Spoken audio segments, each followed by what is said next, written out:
Good evening, good evening, good evening, good evening. I have a filthy desk. It is not so nice for me right now. Good evening, y'all. Hello. We are here this evening and we start out with much more than usual. Wow.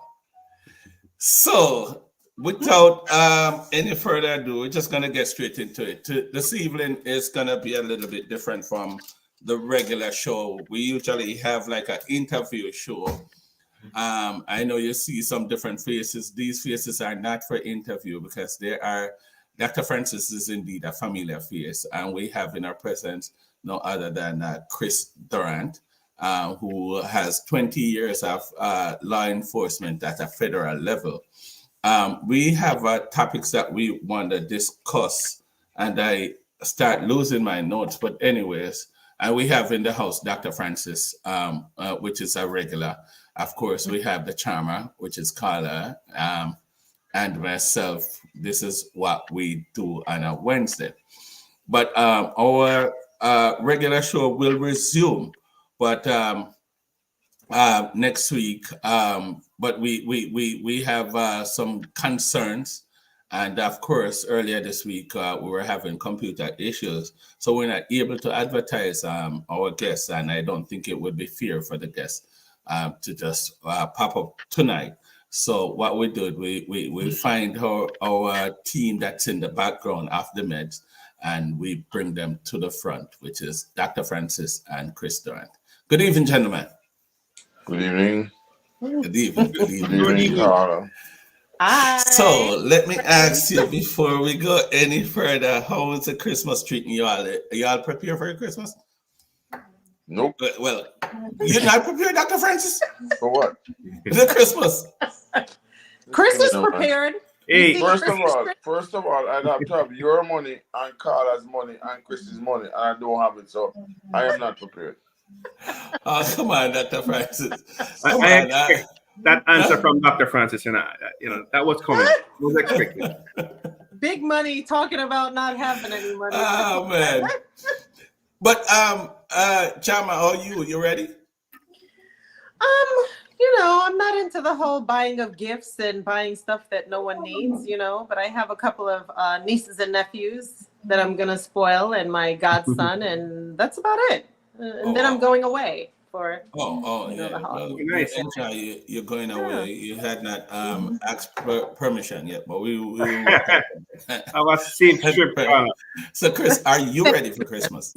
Yeah, as ready as can be. I'm just relaxing, and as the days go by and it approaches, Well, family I everything. So great. I am not so much of a Christmas type of person, but with the best of my ability, I am putting the little because the kids are into it more than myself, and I gonna have to put something together for them.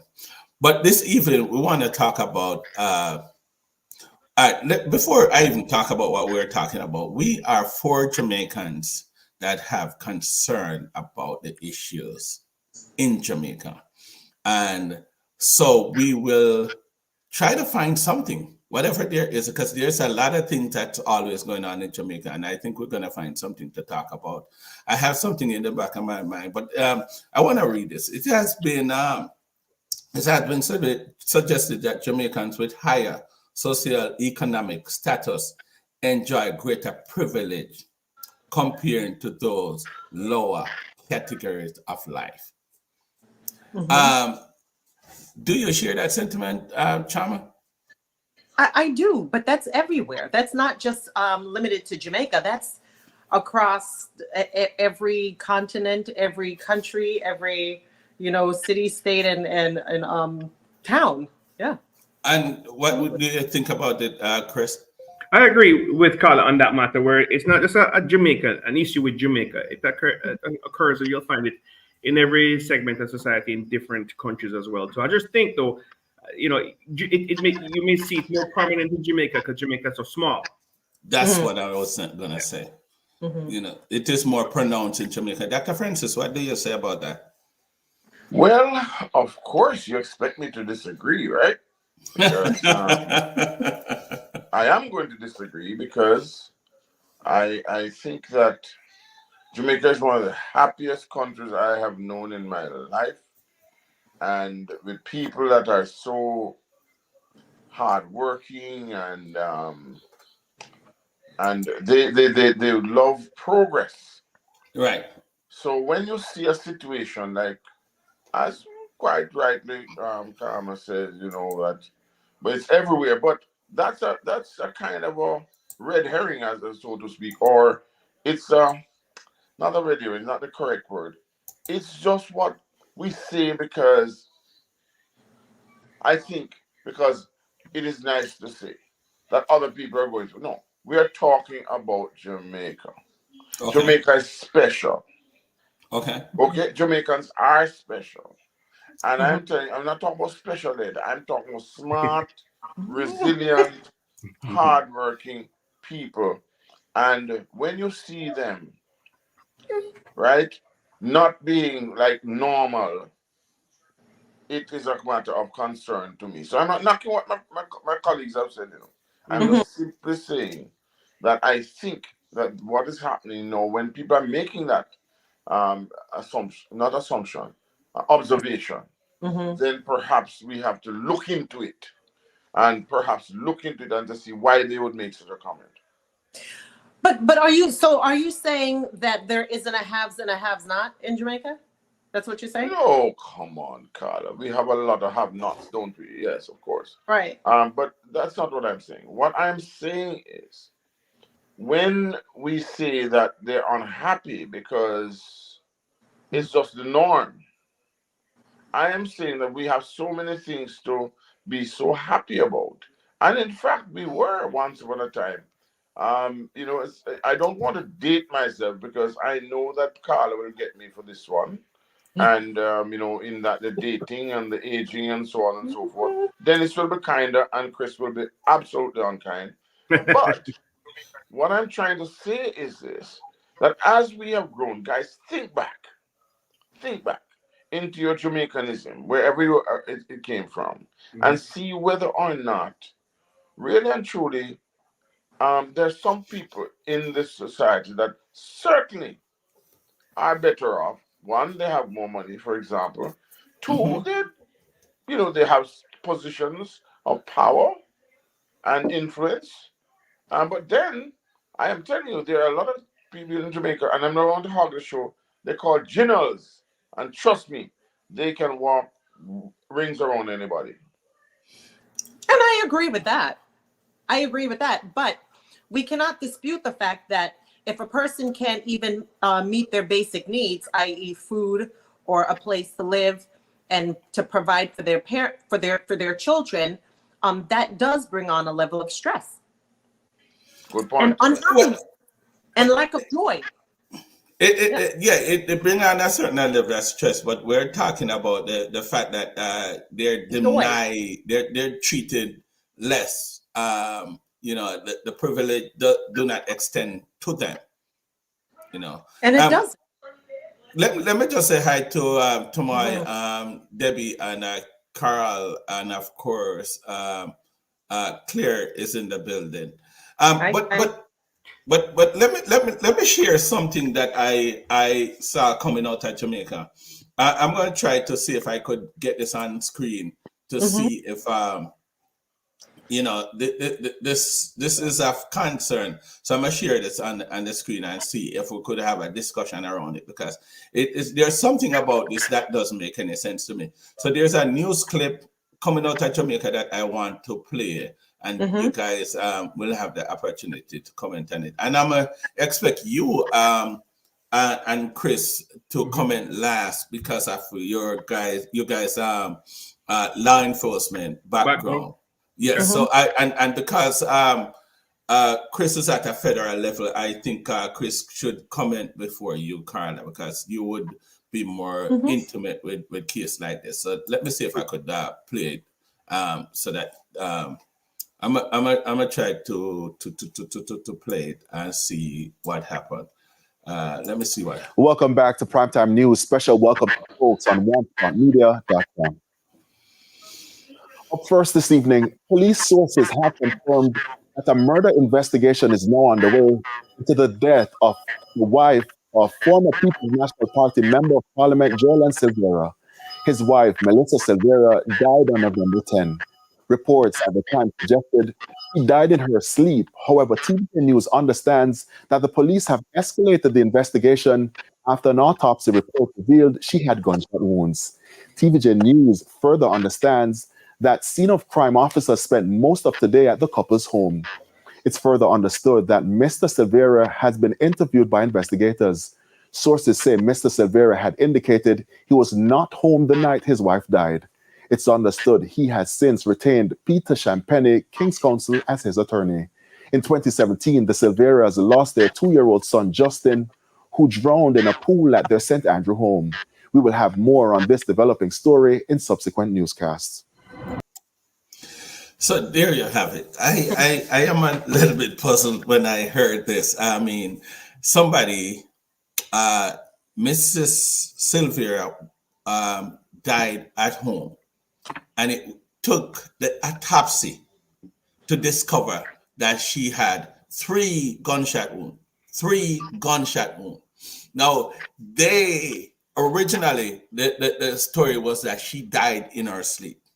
And I think there should be like some indication of gunshot wherever she was lying, you know, blood and all that. And I'm trying to find out what happened there. Dr. Francis, what's your take on it, sir? Well, first of all, people are querying as to why the autopsy took so long. But in Jamaica, autopsies take quite a long time. And I think that whatever happened, the perpetrators may be hoping or wishing that this could have been would not have been the case. I feel it's very strange for her to have died in her sleep, and then she has gunshot wounds, and that sends certain signals to me, which I'm sure the law enforcement persons here this evening can perhaps explain further. Christopher, why wasn't this detected earlier? Why take the autopsy to find out that this she had gunshot? All right. Well, first, let me say this particular type of investigation is something that I do not have experience with. Okay. Right. But I do have knowledge and information about it, so I will comment on that level. First of all, you know, any information concerning that case should have been properly vetted. For instance, you know, whomsoever brought it out first, of the media, whatever. But that sort of thing should be controlled by the police. Law enforcement controls that, or should control it. Unless, of course, it's beyond their control. That is, somebody else outside of law enforcement is reporting to the news. But the news media should verify these things before they put it out, or whomsoever, right? Because if you first report that it was a natural passing, right, initially, and come to find out after an autopsy, which, by the way, I understand these things do take time, regardless of where Jamaica or the US, they do take time, right? So let's give them that for one. And Carla, I know you're going to comment on this. This is your end, right? But they should definitely not have come out and say that it was a natural passing. Based on whatever information they got, unless they got it from an official source, an authorized source, such as the police or the coroner's office, which I don't think they did.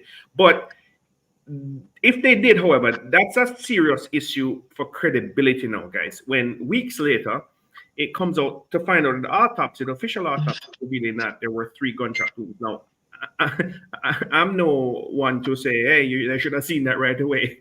But I don't think it's difficult to hide on a body, you know, mind you. So there lies the issue of credibility, and the problem with how come, you know, you said one thing at this point and it took you weeks later to say, oh, geez, well, it's not a natural occurrence. It actually is some foul play here, and it's an investigation involving a passing, a death.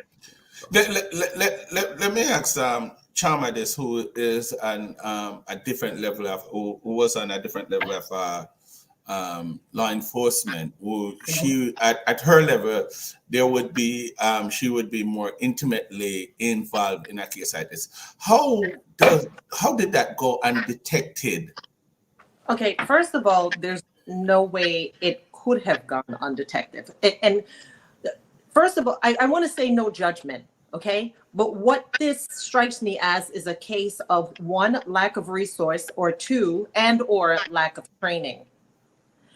Because when we come upon a scene where someone has expired, first we determine, is this anything of a suspicious nature? What does that mean? Was the person sick? Was the person elderly? We're going to look at those preliminary things first. That's the first thing. But we're also, upon getting to the scene, we're going to see, is there any signs of forced entry? Because if he's saying that he's not there, we're going to be looking for forced entry. Who else lives at that home? Are there any weapons in that home? These are the preliminary things you're going to ask. Then you're going to see, is there any sign of struggle? Are there any obvious wounds on the body, like blunt force trauma or anything like that? There is no way, and I've been to several cases that involving gunshot wounds. There is absolutely no way that someone gets shot 3 times and you don't recognize that. Because if the first thing is, if you're talking to the reporter, the person who's reporting the crime, you're going to ask them, what happened? What did you see? Oh, she possibly died in her sleep. Then why is there blood there? So that's what tells me that the initial officer that went in and did the investigation, one is either not experienced or not experienced. Not experienced. Or Yeah, but how did the blood go undetected? I want to ask Dr. Francis this question. I want to ask you a question, Dr. Francis. I just want to say that I think that there was a blind policeman on duty. A blind policeman. Dr. Francis, do you think this is a part of the privilege? Do you think this is a part of the privilege that we earlier spoke about for that's people what I'm at certain categories? I'm trying to be funny because the death is not funny. But I'm saying that it's only the blind could not see that. And the fact of the matter is, and I'm not casting aspersions, because there can be blind policemen, I don't know. But the fact is, you're not going to send that to a crime scene, send that person to a crime scene. So something happened. And we have to ask ourselves the question that you were asking, whether it was a case of privilege or something happened and, privilege came into being. Now, we're not casting aspersions on anybody, but the mere fact, I think, that the husband has retained a lawyer is an indication that someone may think that he's involved. Let's put it that way. They may think. No, I disagree with it, Dr. Francis. I disagree with that big time because remember, he is the husband, which is the first suspect in all cases. Right. So the appropriate thing to do, or at least one of them. I think that's the first step. If he's the first suspect, how you disagree with me? No, I'm saying that's why he retained a lawyer. That's why he retained an attorney because it is a general practice that they're going to question him more than anybody else. So they have to eliminate him before they move on. And there might be questions that he does not want to incriminate himself because these are trick questions. He probably reserves somebody that is trained in that capacity to handle those questions. But we don't know if they have. Our protocol is if there's anything of a suspicious nature, we're going to call out a detective and we're also going to call out crime scene. We don't know if Jamaica has those resources. So that's what I'm saying. It's either lack of training. They have to call it. They do. Absolutely. Oh, okay. Okay. What my question is, how come the blood was absent? Like Claire is asking, how come the blood was absent? You're assuming that. Can I interject a moment, please? Yes. From what I understand, the room where I read, I think the room was changed in certain forms, work had been done on the room since that, and things were not perhaps the same. That's what I read. I go check it out. I heard that. I heard that too. But not it heard, I doesn't read it on matter. Loop Even News. Go check it even out. if they move the body to a different room, you're still going to see blood from the deceased. So there it is then. Let me say this. There it is then. So what would have caused the police to not have any suspicion? And what would have caused it? And then we go back to this thing, whether there is privilege or not privilege. Wait. Hold up a second. That's because you're assuming the body wasn't tampered with. Not just moved, but tampered with, right? Because if you're going to assume there's no blood seen, right? Okay, fine. Give the investigating detective or police officers who are on the scene the benefit of the doubt that they didn't notice any blood, from 3 gunshot wounds discovered later on. What does that tell you? Because I honestly, I'm gonna go ahead of myself and assume that there is foul play. Remember, the stories are what is the story that is going around is that there has been changes to the house. Now, who lived in the residence? Those questions were never answered. Were never answered, and I don't think I have the answer to those questions. But who lived in the house? Ladies and gentlemen, before I think that perhaps we should, before beating the story to death, perhaps we should look at other things in the society that perhaps might have a robbery motive. No. In the society in general. In the society in general. If there are other similar circumstances elsewhere that could perhaps lead us to this conclusion. Well, lead me to that because I'm the one that said it. There are many cases in Jamaica where people of certain category tend to buy them way out of trouble, or not necessarily even buy them way out of trouble, depending on who they know. Iron Speed, blessings, World Not, blessings. Could you guys just share the slide for me, please? Iron Speed, World Not, Clear, Carol, and all those that are watching and not saying anything, guys. I can only see you when you make a comment. So if you're not making a comment, I can't see you, so I cannot acknowledge you. But anyways, I'm asking you all to go and share the live.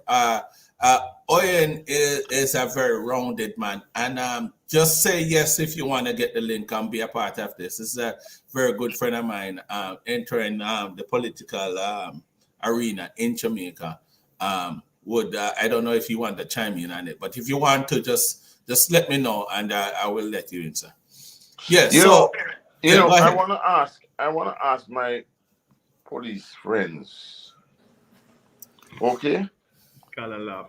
Yeah, no. Listen to me. Give me a break, man. I just want to ask you a friendly question.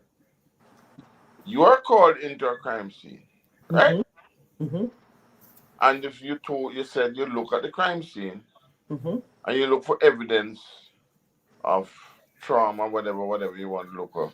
And the fact of the matter is that what is the conclusion you draw when you see the crime scene? What would you be looking for at that moment in time? That's all I'm asking. I would be looking for a struggle. Oh, Chris, you want to answer? Oh, no, go ahead, because you have experience responding to those scenes, not me. So go ahead, please. I would be looking for forced entry, signs of a struggle. Was there anything like turned over in the house, broken, or anything like that? That's what I would be looking for. I would be looking to see if the door was broken into or the window was broken out, or then I would look to see on the body. I would ask if there's anyone else in the home who lives here. That would be some of my preliminary questions. And then I would see if there was any sort of obvious trauma to the body. You can tell, an experienced officer can tell if a body was if evidence was tampered with. The decedent now is evidence. You can tell if the evidence is tampered with and if it's posed or anything like that. There is no way that was concealed, that gunshot wounds. There's no. Let me answer this. Let us assume for a second that it was gunshot wound. There was a murder that took place. Oh shoot, I should use that word. Anyways, the crime took place somewhere else. And they cleaned up the body, brought the body there. It happened in the stomach area. They probably put on a bra, clean up the person. Would the police then remove the deceased clothing to do any form of investigation there and then? Because what I'm trying to find out, how did it get to the point of the autopsy that determined? If you get what I'm saying, Chris, is there like the clean up this person, put on the bra, cover the area with something, whatever?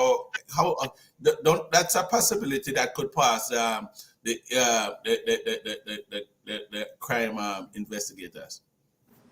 Well, I think that's possible, but I think Carla can answer that question better than I can. I think, however, though, it also depends on the procedures that Jamaican police use, and I'm assuming it is similar to that of the United States. But Carla, you can expand on that.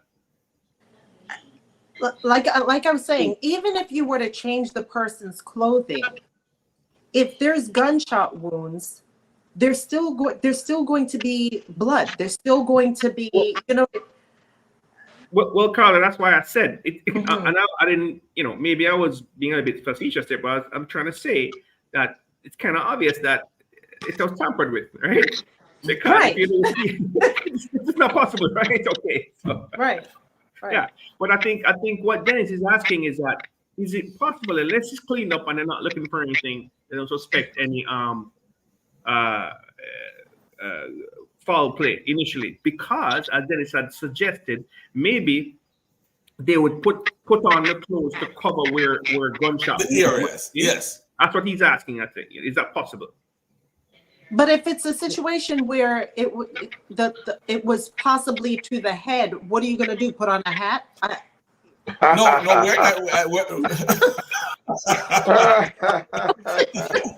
No, No, listen to me now. Well, that's the best one I've heard for a very long time. But let me say this. Let me say this to you. Look, we are trying to do a comparison in between an actual and a fictitious. Okay.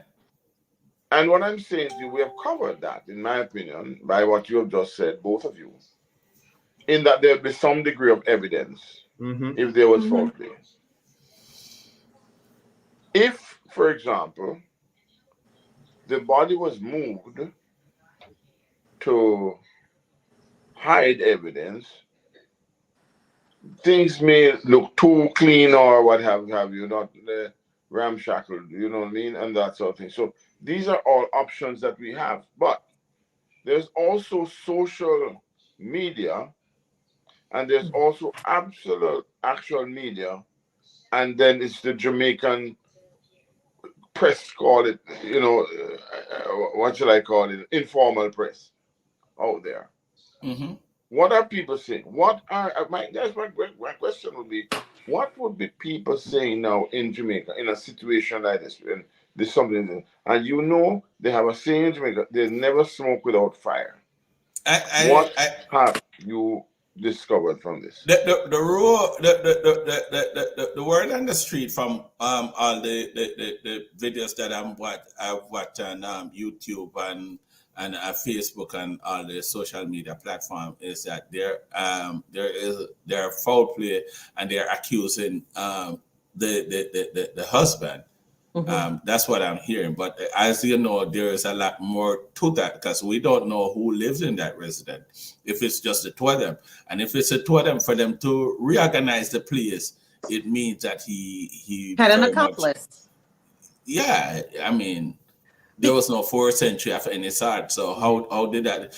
I honestly, if you want to ask me, because I know how Jamaica is, I just think that somebody was not in on it and say something. Something that is exactly what I've been trying to get you to say from day one. Okay, unfortunately, my two Jamaicans have not said that because them don't want, they're trained. And so I say keep your lip zip. Yes, I agree with you. You don't want to, but if you in your gut feeling, because that's what we call the sixth sense. And we're not trying to, but all we're saying is we are hoping that things in Jamaica will change because this is not the one isolated instance. Am I correct or am I? I mean, am I talking? No. We can talk about the Yeah. X6 case So the too, question which we have to ask ourselves is, if this was Joe Blow of a no address or no, what you call it, Let's just say, they would start him from the next day. Yeah. huh? They would start him from the next day. Who would be arrested or Okay, they be, because let me that's just what I'm thinking. Prime Minister, can I say this? A guy came out and said something about the Prime Minister, and the man within 2 hours they found the man and arrested him and apologized in the third hour or something to that effect. Right? And that's not political. That's just a simple illustration of the difference. Right. Okay, so the question is, and remember, there are other cases. So I'm saying to you, that is happening in Jamaica. Like, for example, a little girl, a little boy's throat was cut one, and someone just told me about a taxi cab thing some time ago. I never, and these are things that kind of irks me because I'm saying, and I hope that the audience does not think I'm talking against Jamaica, because sometimes when you speak and you try to get the truth to power, people say, boy, you don't like Jamaica. Well, let me tell you something, ladies and gentlemen. My neighbor's string is just like yours, and my own is planted in Jamaica. And I think about Jamaica every second of my life. I believe you. I could speak to that. All I'm saying is, right, if we love Jamaica, we have to be able to examine things like that and say to ourselves, look, maybe we should do better. Maybe. That's all. Absolutely. I think what we're missing here is nobody wants to come to the sort of conclusion, but to say that clearly there was some tampering of the body, right? It's kind of either that or the discovering detective officer, whomsoever, did not report correctly that there was blood and three gunshot wounds, right? And somehow put in the report that reported somewhere somehow that she may have died in her sleep. So all that is foolishness. So we know there's something afoot here. Either there was tampering of the evidence, or something funny going on as far as what they're reporting, and then they couldn't help it later on when the autopsy come out and say, all right, 3 gunshot wounds, guys, it is what it is. And now we have an issue. So there's a problem somewhere along the line, a big problem. And I think what they're trying to say is that if it was anybody else other than a politician's wife, things would have gone differently, right? They said he's a former member of parliament, yes, and the PNP side. A former member, still a member. And I'm just wondering if that certain party in Jamaica. Right. So that's what I'm wondering, if that give any privilege. Owen Speed said there's many sides to the story. Yeah. So I am wondering if that could be a possibility. I want to hear what Carla has to say, because Carla has been silent for the past 5 minutes, and that's dangerous. I want to hear what Carla has to say. Well, listen, if because I've heard that the body was moved. I heard that it was cleaned up. That in itself is a crime, because you're not supposed to tamper with evidence. And evidence paints a picture, and it tells a story, right? If the body was moved, there must have been some sort of accomplice with that person to move and to clean up and everything else. Because as we know, when a person is deceased, that's heavy. The person becomes very, very heavy. You understand what I'm saying? Yeah. So there had to be some sort of accomplice to help clean up and do all of the cleaning and the moving to another room possibly and everything to conceal what truly took place.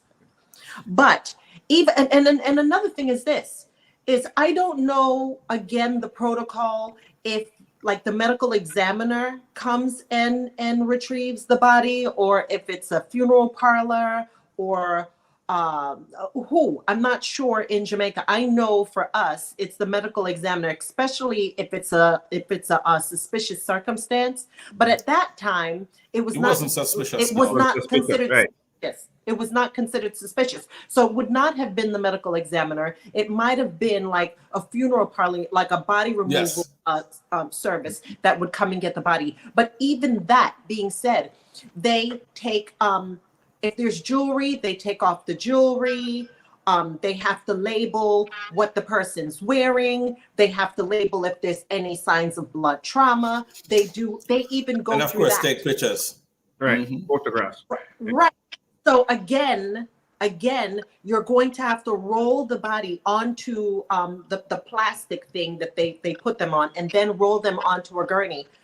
There is, even if you're going to miss an entry wound, you're not going to miss an exit wound. Exit wound. That's what I was thinking. Right. Even if you miss, because you can miss an entry wound, it is very highly unlikely you're going to miss an exit wound. Now, if it's a lower caliber. Yeah, that's what I was saying. I was thinking of a 22. A 22, if it's a lower you could caliber, probably miss it. If it's a lower caliber, there might not be an exit wound. Right. You understand what I'm saying? Well, thank you, Carla, for the wonderful overview of the scene of the crime. Because I tell you, that was better than what the man named, the Chinaman that went to the what place name? The famous case one with the footballer there. Anyway, what I'm trying to say to you is this. What I'm trying to say to you is this. There is the story. There is the story. Why? First of all, how did it take so long? Who pronounced the person dead? Was the person, because in Jamaica they have a system that the deceased person is taken to a mortuary it's like a special mortuary that government keeps control of that body. Right. And I've seen them keep a body for 6 months. We are lucky that we got this body in 6 weeks. I honestly, I think so too. I honestly think so. Because I have had to intercede personally to ask persons to assist, because the people have been waiting so long to bury their dead, and these were more than likely from natural causes. So can you imagine in this situation? So I think what I'm trying to say is that I am not like Chris. I'm going to claim the fifth on this one, in a sense that I am going to say I have to wait and see the evidence. But I find it very strange, and I hope and pray that it is not what I think it is. But as for me, when the Jamaican media comes out and says, and that person who just commented on your page, Dennis, that said, there's more to it or whatever they said. Very interested. When Jamaicans say that there's more to it, they have a thing that says when there's smoke, there's fire. Yes. Let me just acknowledge Jeff Prince in the building, and of course Elizabeth Morrison.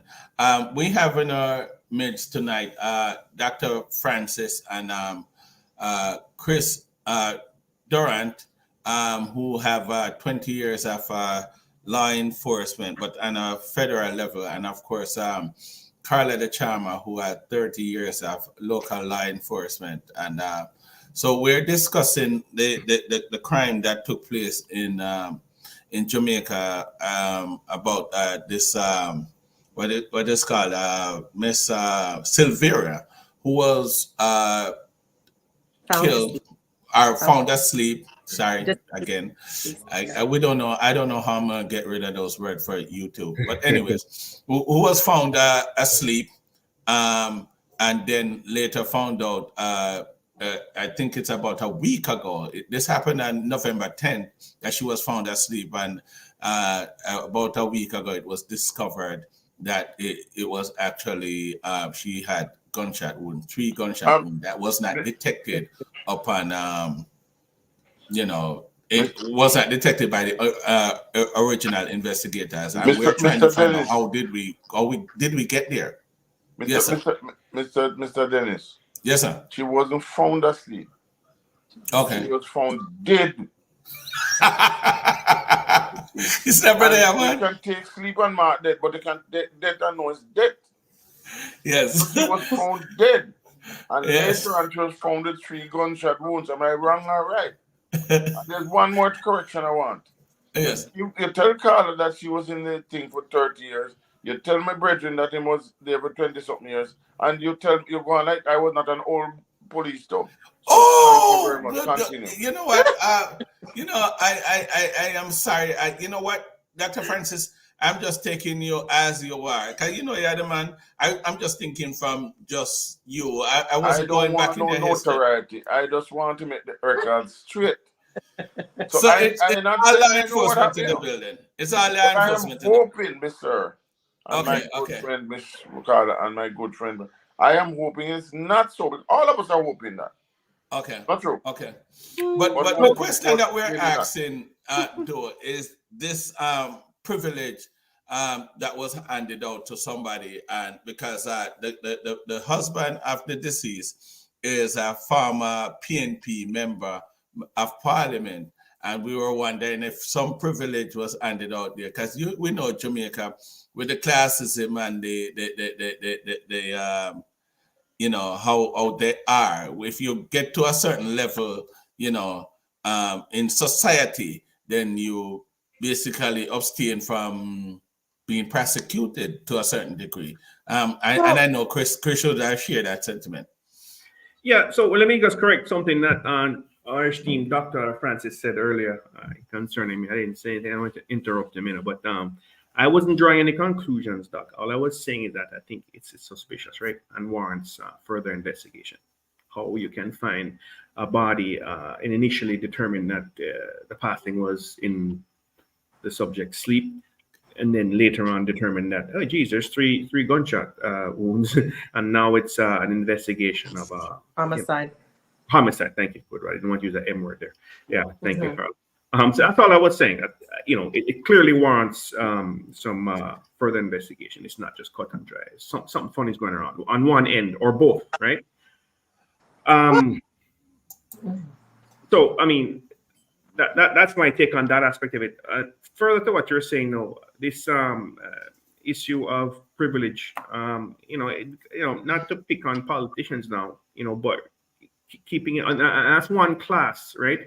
I think you're saying, Dennis, folks who may be privileged due to their status in society. But, there's an economic issue too, right? There's those folks who are wealthy in Jamaica. Not just more wealthy, but, above a certain economic level that also escape a certain level of scrutiny as well. You brought up the situation with the X6 situation. Some BMW guy with an X6 or X5, whatever it was, that shot a child in a taxi because the taxi had bumped him in the back, and he was upset and he fired into the vehicle, killing the child. That case, we still haven't heard anything about it, right?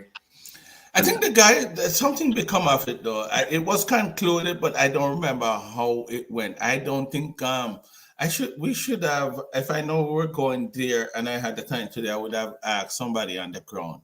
Right. If I think Owen Speed, if he's still with us, I would like to hear from him what's the status on the X6 thingy. I know it was concluded, but I don't know how it ended. Dennis, yes, Dennis, there's another elephant in the room. One, it seems to me that of late that when it comes to certain people in Jamaica, first of all, people are happy to hear that politicians, I think, are involved for whatever reason, Mm-hmm. you know, in these things. And that's kind of sad. And this, but the second thing is this. Hello. Yes, I'm listening to The you. second thing is this, that we are hoping that hopefully less of these things happen in Jamaica, because it puts us in a bad light wherever we are, Mm-hmm. right? And you know, I would love to see, because I really want to think that Jamaica is the most fun-filled. If you really want to enjoy yourself at Christmas any time of the year, Jamaica is the place. Mhm. Okay, even with all this excitement, so to speak, it is still the place for many people. Okay, but the I agree. question is, how can we keep it equal? Separate but equal. Mm. Remember that, right? That's a big question I have. I Well, keep it equal. I don't know how possible that is though when we have we're from a classism society, and of course colorism, and we have three different categories in Jamaica. We have the upper class, the middle class, and the lower class. How do you keep it even in a society where that is highly fostered? I, Sorry, go ahead, Carla. As I said, Jamaica, it's more difficult in Jamaica because of the size of Jamaica. That's just my opinion. It's small. Most people, I don't say everybody, but most people know somebody at one degree of separation.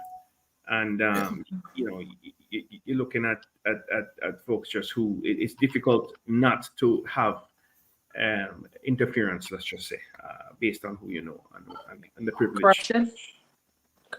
Well, I didn't well, use that. So Hey. one, I mean, I've known you for a long time, Chris, but I never heard you make an excuse for anybody before.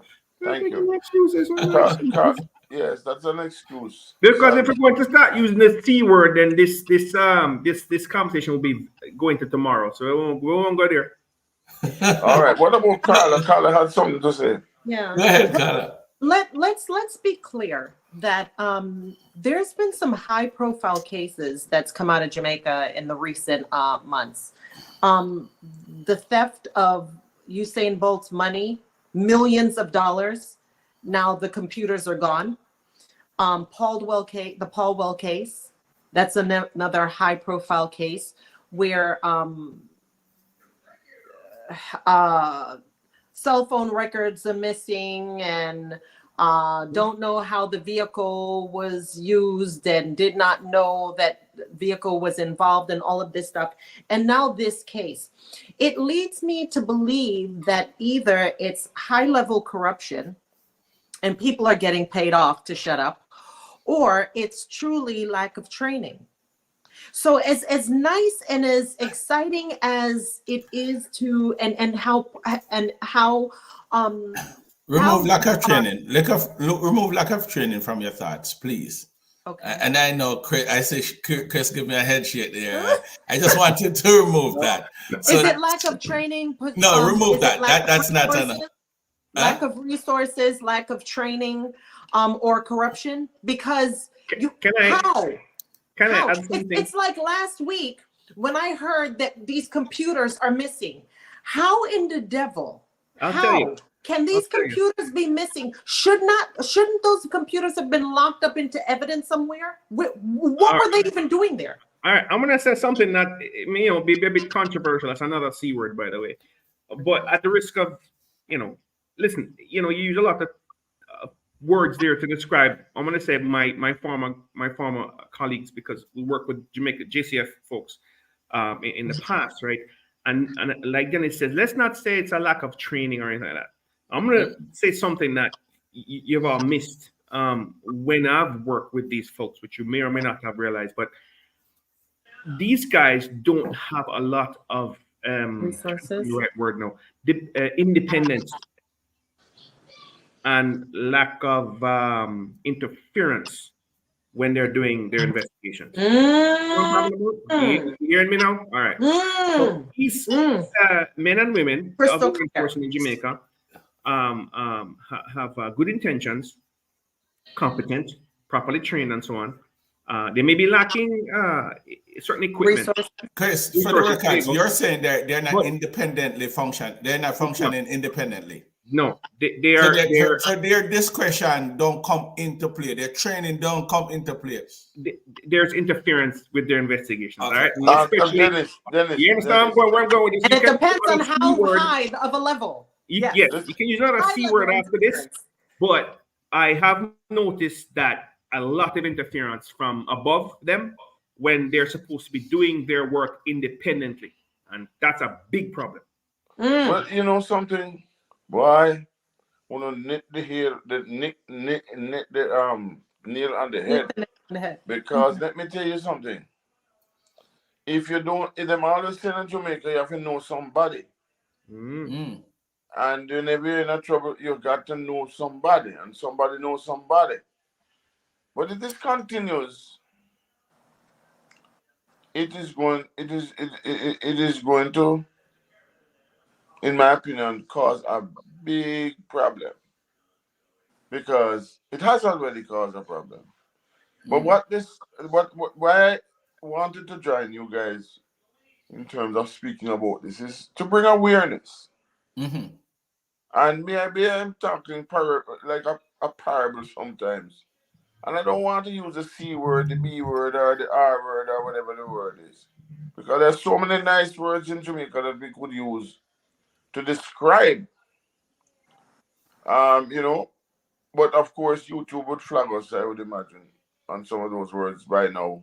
And I want to say this, that as responsible Jamaicans, we are responsible for ourselves and the future of our children and of the future of our country. Yes. So we need to take a stock on it, because it happened to somebody else, it will happen to you. Because when you point your finger at somebody else, three looking up at you and one up to God. So we have to remember that. And it might sound cliche, right? But I'm glad for the opinions, because it shows that all four of us have 3-4 different opinions, but almost the same conclusion. How is that possible? Yeah, right. But Dr. Francis, I also want to point out, though, that it is going to be difficult to fix when this sort of behavior is integrated in our culture. If you understand what I'm saying, I understand. It that sort of behavior where it becomes so much a part of our culture that it becomes, that's just the standard way to function, no matter at what level you are. Well, now here's the hope. And that's why I commend you two all the time. You're starting in the right place with the young children. I just got a report, from Dean Roden, Right. that he had nearly 400 people in his thing just recently, this Christmas event. They're all children and all doing well in tough areas. So there's no call on yourself, have a story, right? Chris and I would imagine, I'm not talking for Chris, by the way, because I can't talk for Chris, He's talking for himself, right? But I'm just saying to you, based on where we are in terms of our patriotism, that sort of thing, we want to see some of these things, what should I call it, rebooted. Let's use that word. Because if not, can you imagine if this is happening now, what could happen? Well, Vision 2030 gone. But the young people, let me just say this. They are the hope. And we have to start teaching them early, everybody.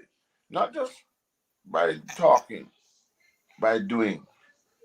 And the other parents have to get involved with our children once. I share your sentiment, Dr. Francis, to a high degree, but I think it's still a big challenge. How do we start with 1 and 2 school and change the culture? I don't think I think our approach and our intentions are great, but we're still challenged because it is indeed a part of the culture. How could we change it? The music is implying it. We're fighting with the music. We're fighting with music. We're fighting with all the people in leadership, the politicians, and all of the spoiled people. And I understand that, starting with the kids, but the truth is they're only exposed to us while they're at school. What happened when they leave school on the way home and when they get home? Mm-hmm. When they sit in front of the TV, when they go to the store, when they go to the market, when they go to all these places, I agree with you. It's a nice start, but I don't know how effective it is. And these are factors. These are many factors that affect what you're trying to accomplish, right? That makes it more complicated. It's more complex. Let's just say. Yeah. Mm-hmm. Why do you say that, Chris? No, because as Dennis mentioned, there's so many other issues beyond just school. They spend a certain amount of time in school, yes, but when they go home, they're influenced by their family members, their neighbors, the neighborhood they live in, etc., etc., etc. The music they listen to, and so on, right? And what they see around them in the Don culture, right? The give a man a blight, inform of the dead. Yes. All them foolishness, you understand, is holding back Jamaica big time and keeping the country in a third world status. Mm-hmm. It's horrible. It's not good at not funny at all. But they love that stuff. You hear it in the music as well too. They put it in the music, but be bopping to the music and they enjoying it and what have you, and singing along those lyrics which are just counterproductive for the country. Of course, and when these kids are going to school, I had a conversation with Owen Speed earlier this year, where he was telling me about the music that played in those vehicles, in the taxis and in the bus. Right? When these kids are traveling, it is disgraceful. And believe it or not, like I said to Chris last night in a conversation that we had, I said, why once you start singing those songs, the damage is already done.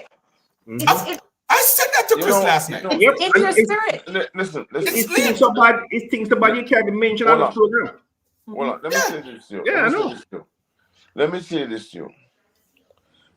I don't know about any of you bourgeois people, but I know I was sorry about that if you're vexing me for that, but I was born in the ghetto era of Jamaica, in the sense that it was a fishing village, but it was like a ghetto. And I am telling you this, I didn't have no nuclear family. But I am telling you, when you have people around you, if you say something or do something on the road, they would tell your parents. That was a different time, Dr. Francis. That was a different time. Don't work anymore. Different times. If you start with the children, moral fabric, Dr. Francis, that one, even though we're trying with the children, you see, it is difficult because the time that you're talking about, right was right and wrong was wrong. No, right is relative, wrong is relative. You know, one other thing is, and I talk about this on many shows that I go on, where what we were thinking in Manchester, where I'm from, it's almost sure, I can almost sure that our way of thinking in Manchester, it's all in your fishing village, it's the same way you were thinking then. No, we are in a society, no, Dr. Francis, where you're thinking different from your neighbors. And that's why the village cannot, we will never get to a point where the village can reach it. I'm in agreement with you that times have changed. But I do believe that, like a plant, if you nurture it and water it, it will grow and it will bear fruit. The problem is, let us not escape the fact that we have, our leaders then, and ourselves as leaders in the family, not necessarily ourselves, but I'm saying that, I mean that people We have abandoned our response, and we cannot do that. I agree with that too. We cannot do that, and we cannot give up. Because let me tell you something. It's not giving up, Dr. Francis, but listen, let's be clear. The moral fabric of Jamaica is gone. The moral fabric of Jamaica. And it's not that you don't love, you love the country, you love the culture, but it is such the loudest noise, corruption, self-serving, lack of faith. It's just about things. We have idolized. It's like Sodom and Gomorrah. We have idolized things so much, and money and power and everything else. It's like nothing else matters. And to make Dr. Francis not feel so bad, but actually better, I'll also say that moral fabric that Carla is referring to is also lost in this country. So we're not picking on Jamaica. Absolutely. Without a doubt. Let me just tell you that one time. I share that sentiment as well. Right. And the thing is this, the more Jamaica wants what the West is doing. I saw something today in the paper where the Pope is now giving his bishops. Chama, stop. Miss Stop. Let me tell you something. Dr. Francis and myself and Chris had this conversation last night, and I was told not to say a word by somebody, and I'm not going to call nobody name. Remember that we're touching on one of the two topics already, which is politics. Let us not go into the other religion. All right, I'm shutting it. We're going to hurt ourselves there. Hold on. I know and I appreciate the sentiment, and I respect you for it. But I want to read this. It says, before God and all mankind. Oh my God. I pledge my love and loyalty of my heart, and the wisdom and courage of my mind, the strength and vigor of my body, in the service of my fellow citizens. Now, I would imagine a leader with a family member. Dr. Francis, can you continue? I promise to stand up for justice. Yes, brotherhood, peace, to work diligently and creatively, and to think generously and honestly, so that Jamaica under God, whatever the ending is, but it is. Oh, I have it. I can go get it. I have No, you don't have to go get it. It's already read. It's already the fact of the matter. What I'm trying to say to you is this: when you believe that to in your soul, you expose it to the world, your listeners. And I'm saying to you, it's like catch a fire. You have to go out there and catch the fire. Okay? And it is through that methodology that we are going to get some success in what we are doing. And that's my humble belief. Angel Flex is saying we can get back to take the village to raise a child. Take away education from the corrupt leaders. Ladies and gentlemen, I don't want the chairman to quarrel with me tomorrow morning and said you spend all night with Dr. Francis and Chris. We plan to spend 45 minutes. We are over by 19 minutes. Guys, it was indeed a pleasure, but just to let the audience know, this is not the end of this panel, because we have much more to discuss. We just don't have the time. I got to get out, and I'm going to do some touring tonight. Thank you, guys. But before, I just want to give each of you guys an opportunity to give us a conclusion. So far, we had covered privilege. We were talking about the death of Mrs. Sylvia and all the other things that fall in place. I'm going to start with Dr. Francis. Is there any conclusion, sir? Well, yeah, I am just making an outreach and a call, both to my colleagues on the platform, which I know are with me anyway in that regard. 90%, give the other 10% to Carla, because she's there already, but it's another matter. I know it was good. and Chris. But the point I'm trying to make is, I leave you out there, Dennis. I want to believe that there's a better tomorrow. And I know you all want it. And I do believe it's a question of leadership. Leadership. We must begin to lead again. Nobody's going to do it for us.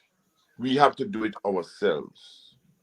Okay, for as long as I live, I will be doing this, trying to keep Jamaica back on the rails as we move forward. And with God's help. And I think that one of the things that we have not leaned on is our inability to remember God. Only when we butt out to say, oh my God, but the rest of the time is Satan. It is not. We have to get our children back and our people back to believing in God. Yes, sir. Thank you very much. Dr. Francis is saying there is hope for us. We just need to get back to basics. Chama, what do you have to say? Well, I want to make it clear that each and every one of us here on this panel, we love Jamaica, and remember a time when there was a different Jamaica.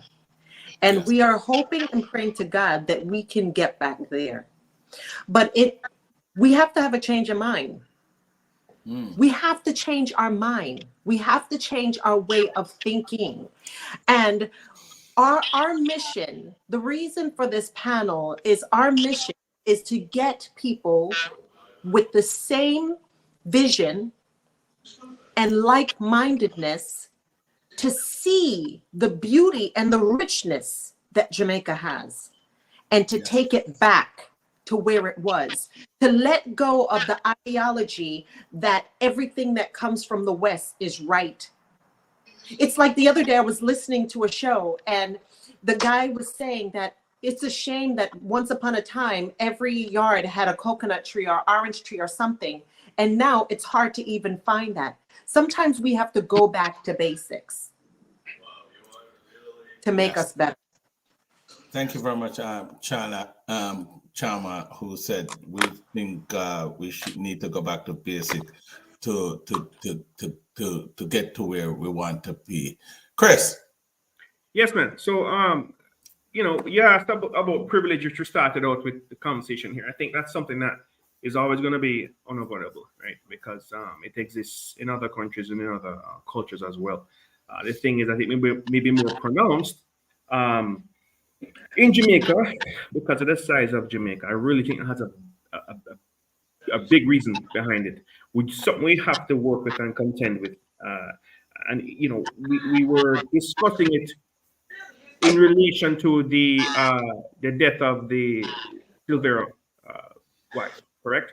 And sort of saying that is there anything attributable to it from the privilege that we see in Jamaica?